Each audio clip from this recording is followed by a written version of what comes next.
7 अक्टूबर 2023 से इजराइल ने गजा में हमास के नाम पर करीब 42,000 बेकसूर लोगों की जान ले ली,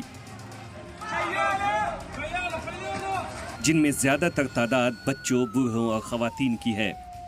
28 सितंबर को लेबनान के बेरूत में हिजबुल्लाह के हेडक्वार्टर पर हमला करके उसके चीफ हसन नसरुल्लाह का कत्ल कर दिया। इससे कबल 31 जुलाई को तेहरान में ईरान के मेहमान हमास चीफ इस्माइल हानिया का कत्ल कर दिया। ठीक इसके एक दिन कबल 30 जुलाई को इजराइल ने हिजबुल्लाह के दूसरे सबसे सीनियर लीडर फुआद शुक्र को मार दिया।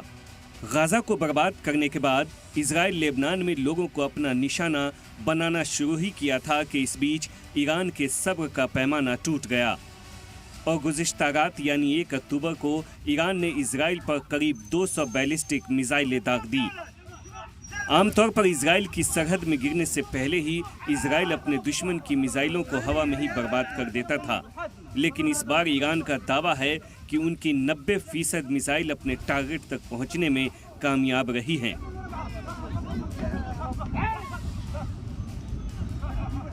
जबकि इजराइल दावा कर रहा है कि इजराइल के डिफेंस सिस्टम ने ज्यादातर मिसाइलों को हवा में ही मार गिराया है। ईरान के हमले ने इजराइल में खलबली मचा दी है। इजराइल के 1 करोड़ से ज्यादा लोगों को बॉम्ब शेल्टर्स में पनाह लेनी पड़ी। ईरान ने इन हमलों के साथ इजराइल को दो टूक कह दिया कि उसने हसन नसरुल्लाह और इस्माइल हानिया की मौत का बदला लिया है। खास बात यह है कि ईरान ने इजराइल के आम शहरियों को निशाना न बनाकर मोसाद हेडक्वार्टर, नेवातिम एयरबेस और तेल नोफ एयरबेस को निशाना बनाकर दुनिया को ये पैगाम देने की कोशिश की कि हम किसी बेकसूर की जान लेना नहीं चाहते, जैसा इजराइल गाजा और लेबनान में कर रहा है। ईरान के इन हमलों से इजराइल बुरी तरह से बौखला गया है और अब ईरान पर हमले की लगातार धमकी दे रहा है। जाहिर है इजराइल के पीछे अमेरिका का मजबूत हाथ है, लेकिन अगर इजराइल ने ईरान पर हमला किया तो ईरान भी जवाब देने के लिए पूरी तरह से तैयार नजर आ रहा है।